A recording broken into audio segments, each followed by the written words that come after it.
Welcome everybody to this and our latest series of our Summer of Safety Beta Lives on Facebook, LinkedIn and YouTube. Tonight we're talking about tack safety, and I'm joined by Catherine Baker, who is not only a master saddler and a bridle maker, but also a registered qualified saddle fitter and bridle fitter and president of the Society of Master Saddlers. So we couldn't possibly have anyone better qualified to talk to us about tack safety. Catherine, thank you so much for joining us. Thank you for asking me to join you, Claire. Looking forward. I think we would talk about body protectors and hats and lots of other topics. And yet what keeps us with our horses is that all-important tack, which is sort of the bit between us and our horses. And I'm afraid I'd probably be the first one to put my hands up and say, I probably don't look after said tack as well as I should. So why is tack safety such a critical issue for not only riders, but I suppose also those handling horses and dealing with horses on the ground across anything we do with our horses? Yeah, so if you think about it, the tack is the interface between the rider or the handler and the horse, isn't it? And it enables communication between the rider and the handler and the horse as well. So if you're on the ground, you might have a head collar on and a lead rope, for example. You want to make sure that your tack is nice and your head collar is nice and safe. It's in good condition, because if the horse was to pull back or to pull away from you, then it might get free and loose somewhere and might cause itself an injury or somebody else an injury. And equally, if you're riding, then it's always nice to stay on, isn't it? Just a bit. Yeah. Still on that side, but at least it's not my tack that gives way. Yeah, so it's nice. So your tack, if your tack's in good condition, then it keeps you safe, but also it keeps the horse safe as well, because obviously if there's certain parts of the tack that aren't in good condition, then that can cause injury or harm to the horse as well. So and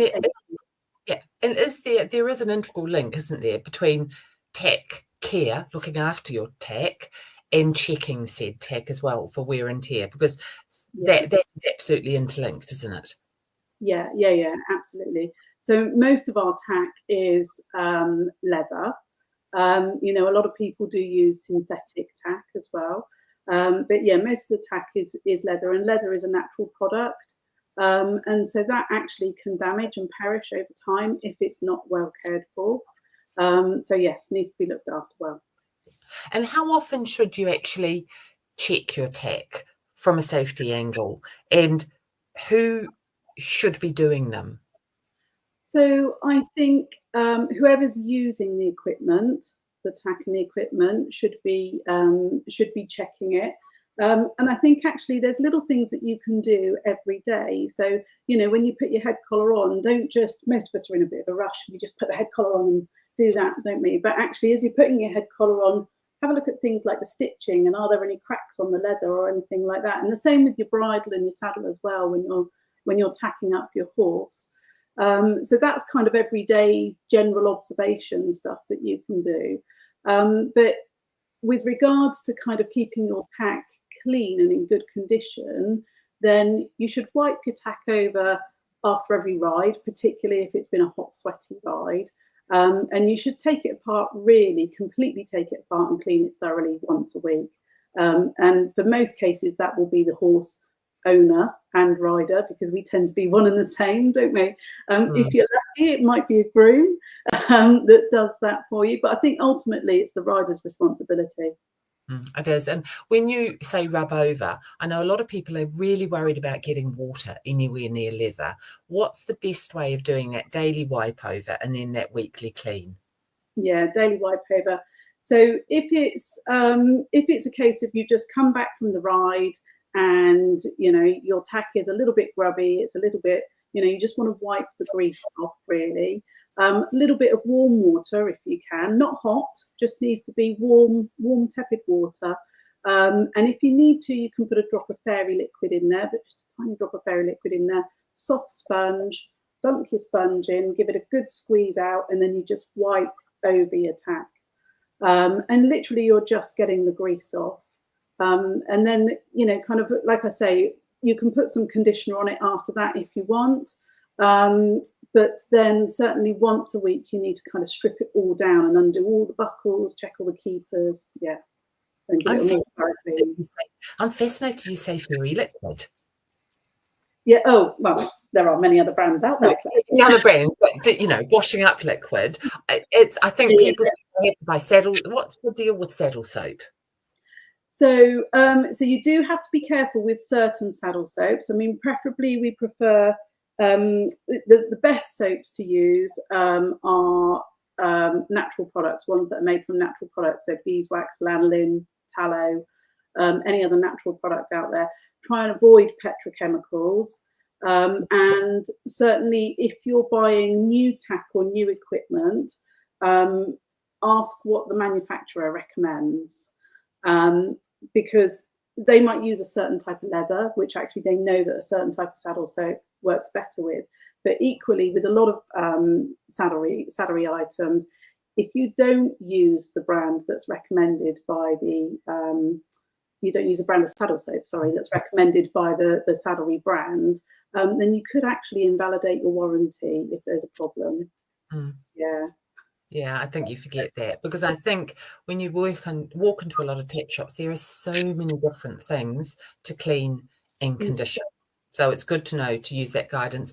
And what about conditioning? Because leather's a bit like our skin, isn't it? It needs moisturizer. Yeah. So if you, it is skin. It's the skin of an animal, isn't it? That's been tanned and that's been treated. And so to condition your leather, we try and, you know, people used to say neat's foot oil all the time. So neat's foot oil again used to be a natural product, but actually it's a compound. It tends to be a bit of a compound these days. So again, you might have some undesirable ingredients in there. So we try and steer clear of neat's foot oil, but a good conditioner, again, made out of natural products, which, like I say, your lanolin, your beeswax, your tallow, etc., etc. You can use those and they work really well. And what sort of signs, when you're inspecting them for wear or tear or damage, what sort of things do people often miss out during those routine checks of tack? So there's lots of things to look at. I think the things that people miss most often are probably the stitching on the billet platforms. So that can often come undone on the end. So for those of you, if you're not sure what a billet platform is, if you think about your cheek pieces, if you've got a standard bridle and you think about your cheek pieces, then a billet is the end with the hook stud that goes around the bit. Yeah. And the billet platform is the little bit of leather that you've got the two fixed keepers on that the billet sits in, the billet hook sits in. And quite often the stitching at the end of those can start to fray and start to perish. And your keepers can come out. But also, if you don't undo your billets regularly, your cheek pieces or your reins regularly, and certainly don't clean your tack regularly, then the leather can also crack around the billet turns as well. So that's on your bridles. If we're thinking about saddles and girths, I focus quite a bit on bridles, sorry. But if you're thinking about saddles, sort of, yeah, obvious reasons, but if you're thinking about saddles and girths, then I think sometimes people, they might clean their girths, but actually, you know, you need to check that your stitching again on your buckles in particular is all good. And again, the buckle turns there. Often what people don't consider is with some girths, you start to get cracking down the edges of the girth. I just found that on my own the other day, actually. I thought, oh dear, yeah. Yeah, okay. So that's not necessarily a safety item, as in the girth will break and it will cause an accident, you might fall off. But it can be uncomfortable for the horse, because if you think every time the horse moves like that and you've got those cracks that are just pulling apart and pulling back together again, and of course they're covered in hair, aren't they? So it's gonna pinch. So if you see that, then yeah, time to get a new one there. Someone's going to be pleased. Yeah. Saddles, yes. List on those. Yeah, so there's lots of things to check on saddles. I think first and foremost, girth straps. So check up at the top of the girth straps, check the condition of the holes, the actual leather itself, and make sure that the holes aren't getting elongated, because that's a sign of wear, that the leather is stretching. Check again that there's no cracking or splitting at all. Check the stitching right at the top. So lift the flap up, look right at the top to where the girth strap is, and run your fingernails along there, and see if any stitching's coming loose. I guess that's kind of your main one, because that keeps you on your horse, doesn't it? Yeah, girth straps keep you on your horse. But other areas that you might not really notice going, actually, are kind of all around the piping areas, so around the edges of the saddles and things like that. Not necessarily safety, but cosmetic. Yeah, because what do you do about? Because I know we all, well, unless your horse changes in size markedly, when you're doing the girth up, you almost always, and I find this, there are 2 or 3 holes that are always the ones I use on a girth strap. Yeah. What can you do when those start to elongate, other than buy a different size girth to make you use different holes?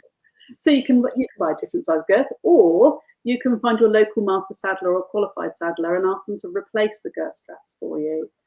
And it's a really simple job on most saddles. I'll say, put a disclaimer in there, but on most saddles, it's a really simple job to do.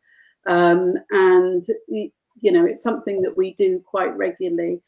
Often what we will suggest, certainly what I suggest from a safety issue, is to, if you're going to replace one girth strap on one side, you replace the other girth strap that the person uses as well, even if it's not as worn. And the reason being is that they will wear together then. You hope that they will wear together then, but also you keep the holes nice and lined up. Yeah, no, that does make sense. And for those who do have synthetic tack, I mean, my girth, for example, is synthetic. It looks pretty convincing, but it is synthetic. What are the differences in maintaining synthetic versus leather? Oh, easier. It is much. Yes. Dunking my girth in water is a big plus. Yeah, absolutely. So again, for certain items, follow the manufacturer's instructions. I think there are certainly some synthetic girths and things, and synthetic leathers as well, stirrup leathers I've seen. You could probably just dunk them into a bucket of water and give them a wipe over. And synthetic saddles as well. So the synthetic saddles have come a really, really long way from what they used to be. They used to look very obviously plastic, I think, didn't they? I've got a very old grey Wintec. Oh my lord! Okay, yeah. There don't be any of them, but yeah, it's very obviously. Yeah, synthetic. Very obviously synthetic, aren't they? But whereas nowadays, a lot of the synthetic saddles look very much like leather. So you can, when you're cleaning your synthetic saddle, again, just warm water, you wipe off the grease, you wipe off the dirt. If it's got any suede type material on it or anything like that, then you can just give it a light brush off with a soft brush. Don't use saddle soap on it, because you will ruin the look of it. So yeah. You can get specialist cleaners as well, specialist kind of like suede effect cleaners, and that can work quite well too. Oh, that's interesting. Yeah, I think you see a lot of synthetic tack, sometimes bridles, in different parts of the world as well. We don't see so much here, but saddles, we do see a lot more than we used to. And what about other bits? So we've talked a bit about girths, reins, stirrups. And the other thing I think a lot of people forget about is lunge lines. Yeah, absolutely. Lunge lines. Most lunge lines are webbing, aren't they? So anything with most of our equipment has got metal pieces on. Lunge lines in particular, you're going to have some sort of trigger clip on there or something like that. Making sure that those clips still work, and that they function properly, because things like just making sure that you put them away properly as well, because how easy is it to kind of like leave things hanging outside and then they're open to the natural elements. Yeah, and then things like your trigger clips, they'll rust up as well. if you've got something that's a little bit stiff but still usable, WD-40 works wonders. So, and it'll elongate, prolong the life a little bit more for you as well. So, no, that does make sense. Yeah. yeah. Just what if can you tell from maybe horses' behaviour or the way the way they're acting whether something's wrong with the tack? What signs should people look out that maybe they might have missed something that's impacting on the horse and changing the way it's reacting? Okay, so so if we take your girth, for example, you said it's just started to split, and I've explained about how that might pinch the horse. Well, you might find that your horse is moving maybe slightly differently, or that you might think, oh, has he got a fly on him? Because he might be a little bit more agitated when he's moving. So general things like that, you might notice. You might notice some unwanted behaviours coming in, I suppose. might be a way, because if something's damaged or if something's broken, then it's likely to be causing the horse discomfort, and if it's causing the horse discomfort, he's going to tell you in the only way that he knows how, and that might be schooling issues, it might be stopping or refusing to go forwards. Like I say, it might be the less desirable behaviours such as going up in the air or throwing a bucket or something like that. Or you might just notice some subtle kind of signs where the ears, they don't look particularly happy, the nostrils are drawn, the eyes are kind of looking a little bit miserable, the ears are back, etc., etc. Or they might simply just not be working as well as they normally are. And if people look at their tack, aren't certain, or they need a bit of help, where is the best place to go if they, particularly, I mean, we know if people want them repaired, they look for a qualified master saddler. But if they need a bit of help in assessing, what's the best avenue to go down, and how often should they get their tack professionally checked? Okay, so I think you mentioned, I'm a qualified saddle fitter and a qualified bridle fitter at the start as well. If you have your tack fit checked regularly, and for saddle fitting we recommend at least once every 6 months, it might be more depending on you and your horse, but if you have your tack fitted regularly, then actually your saddle fitter should look over the state of your tack while you're there, because if we're checking the fit of your saddle, then actually we'll look over the state of your saddle, we'll look over the state of your bridle, because we are not going to put something that is, potentially dangerous because there's a fault on it on your horse. But we will highlight you to those issues as well. Quite often I say to people, oh, keep an eye on that because that's on its way out, or your girth straps are okay for this time, but they will need changing next time, or I will take it away now because they need doing now. So there are ways, and you have got professionals there that you can help you. I think other qualified equestrians as well. So like your coach, if you're using an accredited coach, then your coach should be able to give you some advice as well on what condition your tack's in and whether you need to do anything about that. Equally, you might find that your vet or your farrier or your physio as well. And if you're on a livery yard, then it might be your livery yard owner that can help you. Yeah, no, that all makes sense. And are there any myths around tack safety that you wish just wasn't there? Are there any things that people say that you just know aren't true, that like neat's foot oil is a really good one, because I've got a friend who absolutely swears blind by neat's foot oil, but it's just has the oddest effect now. As you say, it's changed. So are there any other things that you think they might have been true 30 years ago, but times have changed and really aren't applicable anymore? So absolutely, neat's foot oil, I think, is probably the biggest bugbear for saddlers. That's the one thing when you see it on social media and people go, oh, do it in neat's foot oil, we all sit there going, oh my God, please don't. And I think for me, the other thing actually is we need our leather to be firm. So we don't need it to be super soft.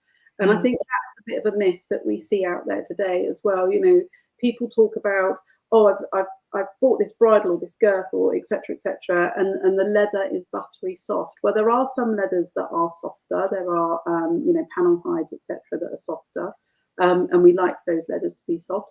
But things like bridle leather in particular, we want it to be firm because it's that gives it the strength, and you need it to have a certain amount of strength because, you know, a horse is a big animal, isn't it? And it's a strong animal, and you don't want the leather to break when you're galloping cross country or something like that. So I think for me, that's probably the other biggest myth, is that buttery soft leather is best. And just a question from me, because I got a saddle once and I was told I always treat the under panel. So if you're putting oil on or any conditioner, put it underneath the flap rather than on top, or at least both. Yeah, that's true. It does top, and so it looks lovely when you look at it, but people forget about the underneath. Yeah, absolutely. Do both sides. So if you think about it, the leather is the skin of the animal, and you have two sides. You have what's called the flesh side and the grain side. So the grain side is this bit that we can see on the outside, and the flesh side is the bit on the inside that we can't see. So and actually it's the flesh side actually is the part that absorbs the conditioners quicker, the conditioners and the cleaners quicker. So yes, your friend was absolutely right, whoever told you that actually put it on the flesh side as well, or the underside as well. Yeah, no, that's really useful. And then just as a tip for people, if they want to find, if they don't use a saddle fitter regularly or a bridle fitter regularly, where can they go to find out? Okay, so there's a couple of places that they can go to find out, to find a registered qualified saddle fitter or bridle fitter. So you can head over to www.mastersaddlers.co.uk, and that is the Society of Master Saddlers. Yeah, perfect. Thank you very much. And there's a newer directory out, which is the Equine Fitters directory as well. So you can find, but they are fitters on there, whereas actually the Society of Master Saddlers, that is where you will find your craftsperson, your saddle maker, your bridle maker, etc., etc. Yeah, and I think everybody's talking about cost of living, and I think a lot of people are now looking at repairing rather than being quite as much of a disposable society as we used to be. So I think it's really useful to know that there are places and are people that can actually repair. Absolutely, yeah, and there's lots of jobs that we can do that you know, are cost effective for us to do, and means that it's a little bit nicer on your pocket. You as the horse owners, it's nicer on your pocket. And actually, again, you know, a saddler will say to you that, you know, if they think that a job's not worth doing, that you could buy a new product for less money, and a good quality product for less money, then a saddler should say to you, I hope they would say to you, you know, I'm really sorry, but you know, it would be better off if you went to your local tack shop and bought something from them. Yeah, no, I think that does make a lot of sense. And just as a final point, if there's one or maybe two things that every rider should do today to improve the safety of the tack, what would it be? So I'm going to say that is to check your tack regularly and to clean your tack regularly as well. And one thing we haven't touched on, sorry Claire, one thing that we haven't touched on actually with all of this is the bit as well. And that's really, really important. Yeah, really, really important. So every time you ride, make sure that you wash your bit off, because, you know, I wouldn't want a dirty thing being put in my mouth all the time, and your horse is not going to want a dirty thing being put in your mouth. But also it means that you can check your bit regularly as well. Have a look at any joints in the middle or around the edges. See if there's any wearing there, any sharp edges, because of course that goes in their mouth, and you know, it's a really sensitive area of the horse is in the mouth. Yeah. And so it has almost become a new profession as well, isn't it? Alongside being a bridle fitter and a saddle fitter, we now have bit fitters. Yes, So Yeah. really important. Yeah, no, you're absolutely true. I think, yeah, it's an area that we all too often forget about checking. We do for sharpness, but wear and tear, maybe not so much. They're metal, so they're not going to wear out. So Yeah. important. Yeah, absolutely. And then you've got your synthetic ones as well, your synthetic bits. They're the ones that probably suffer the most damage most quickly, because they can damage within a ride, actually. If you've got a horse that chews the bit a little bit and you've got a synthetic bit in the horse's mouth. And actually that's, whilst it might not initially be a safety issue, it's going to be a discomfort issue for the horse. No, that's very true. Catherine, thank you so much. Lots of really good take-home messages. Let's hope people do take it on board. I am going to try and clean mine a bit more often, I promise. I say that every year. But yeah, so much. Really, really useful. And I think it really makes a difference for people to understand not only what they should do, but how they should do it. It's been a pleasure, Claire. Thank you.